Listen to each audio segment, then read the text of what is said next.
High বন্ধুরা, কেমন আছেন? আশা করি সকলেই ভালো আছেন।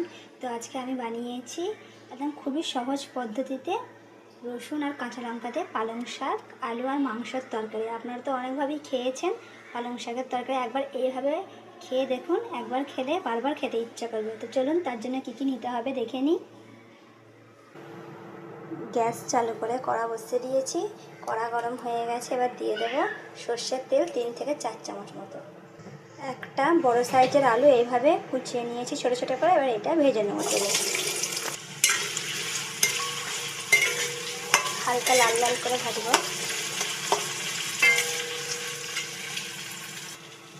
যতক্ষণ আলুটা ভাজছে তখন এইটা পিষে নেবো। 10টা মতো রসুনের দানা আর দুটো কাঁচা লঙ্কা, 2 থেকে 3টে কাঁচা লঙ্কা এইভাবে টুকরো করে কেটে নিয়েছি। আর এইটা পিষে নেবো, একটু মোটা পিষতে হবে, এটা মানে একটু গোটা গোটা। আলুটা ভাজা হয়ে গেছে, এবার এটা এক সাইডে তুলে রেখে দেবো। এই তেলেই দিয়ে দেবো এই যে রসুন আর কাঁচা লঙ্কাটা এইভাবে মোটা মোটা করে পিষে নিয়েছি। এইটা ঝালটা আপনারা আপনাদের হিসাবে দিতে পারেন।